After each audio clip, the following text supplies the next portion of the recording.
প্রথম কথা হচ্ছে বিহারে আমাদের সরকার ছিল, ঘোষণা করলে সেটা ইমপ্লিমেন্ট করার জায়গা আছে। বাংলায় তো ঘোষণা করে কোনো লাভও নেই। আমাদের সরকার যখন তৈরি হবে তখন বাংলার জন্য আলাদা বাজেট হবে।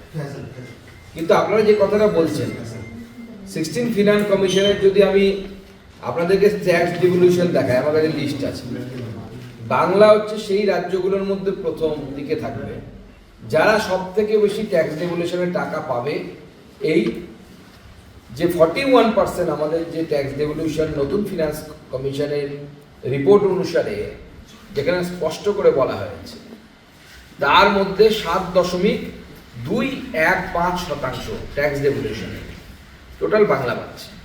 বাংলার পপুলেশন দেশের নিরিখে 7%।